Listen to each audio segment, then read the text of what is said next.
Hey there, it's Angela here and we are at Buckingham Palace. Hey, it's Buckingham Palace. Woohoo! We're here for a visit. Are they changing the guards at Buckingham Palace? Is that Christopher Robin, Alice? No. Okay, here we are.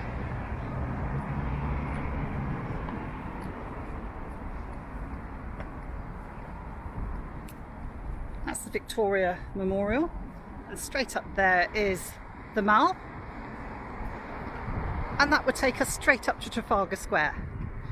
Not long, about 10-minute walk from here to Trafalgar Square. Green Park with Canada Gate. Just up there is Piccadilly, and if you went through there you would be at Hyde Park. Sort of diagonally you could even get to Marble Arch as well. All very close to each other. That plinth says Newfoundland, but we are here to see Buckingham Palace.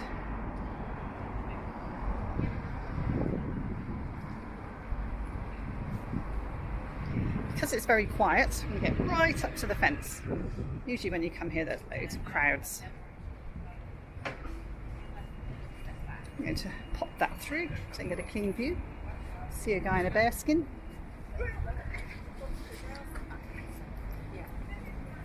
So Buckingham Palace has served as the official London residence of UK sovereigns since 1837. And it is today the administrative headquarters of the monarch, i.e. the Queen.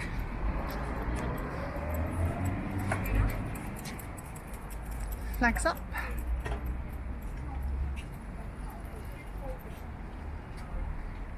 In a normal year, it's 2020, so it's not a normal year.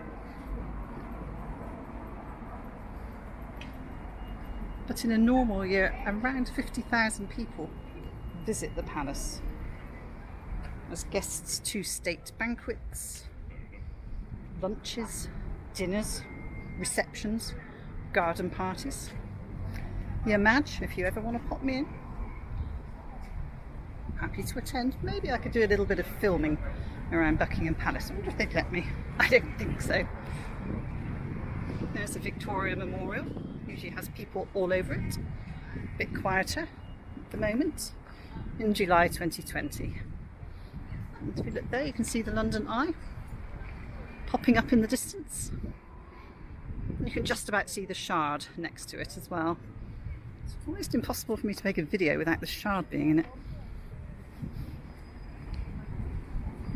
So there we are. This looks like the main entrance, doesn't it? I do know something about the entrances. Just check my notes.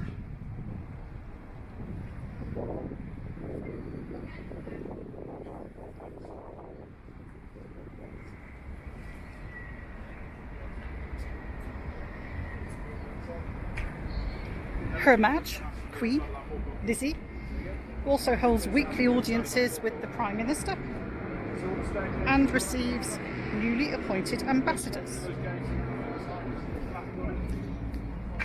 While I continue my guided tour, Buckingham Palace has 775 rooms. That's a lot. I wonder how many of them we can see from the front. I think it's a quadrangle, isn't it?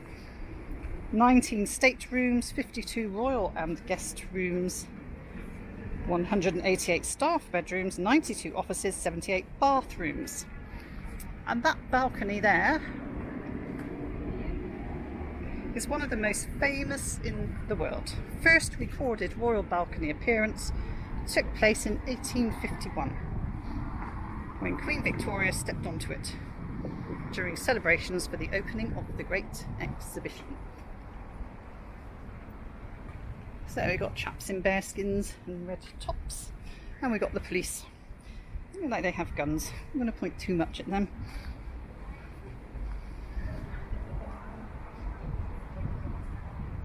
It was George III who actually bought Buckingham Palace in 1761 for his wife Queen Charlotte to use as a comfortable family home close to St James's Palace, where many court functions were held.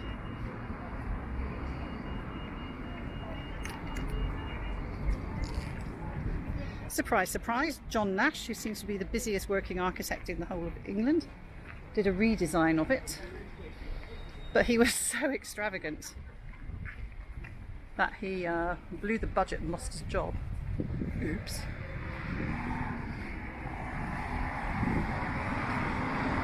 And Queen Victoria was the first sovereign to take up residence in July 1837. And in 1838, she was the first British sovereign to leave from Buckingham Palace for a coronation. However, when her and Prince Albert moved in, they realised it wasn't that good for a family home.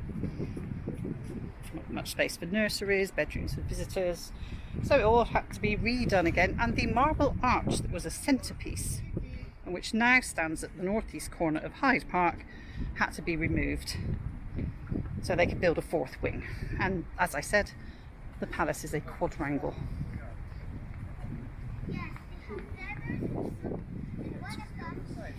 The north centre gate is now the everyday entrance to the palace. North centre must have been the one I was saying. I think that's the main entrance. And for state occasions, changing of the guard, that sort of thing. So that's kind of it. That's a little walk around Buckingham Palace. I'll just take you over to the Victoria Memorial, just to lengthen the walk a little bit. As I said, within easy reach. So if you look through that view there, you can actually see the City of London. Cheese grater. Do I see the walkie-talkie, or is it just the cheese grater? That's St James's Park there, with the lake straight down the middle. You can stand at the other end and kind of get a view up to Buckingham Palace.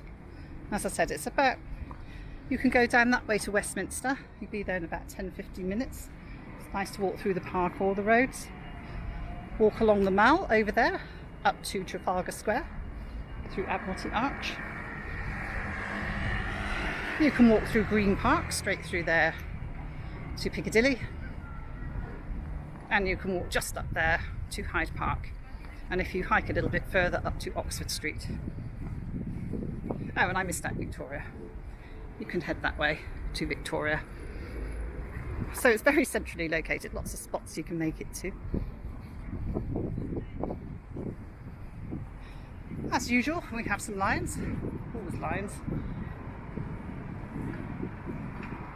This big gold statue at the top. So we've got a woman there with a lion with a scythe, a man here with a lion and a, well, hammer axe kind of a thing.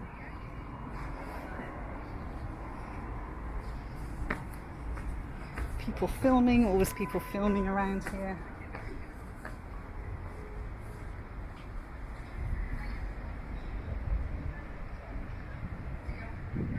Let's have a look down here. So as I said, Green Park just here, straight up to Piccadilly. There is no water in there. View across to the palace. People filming. People over there.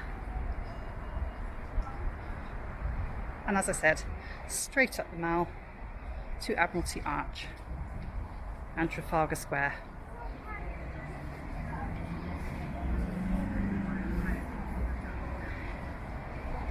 You can just about see the top in the distance of Big Ben with the scaffolding. It said 10 minutes, 15 maybe down to Westminster, and 10 minutes down to Trafalgar Square.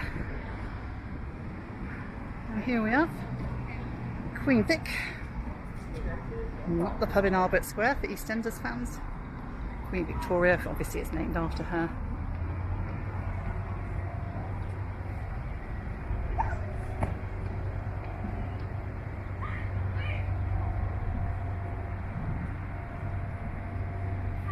And that's it. That's our walk around Buckingham Palace. I do hope you enjoyed it, and I will see you next time. Bye bye.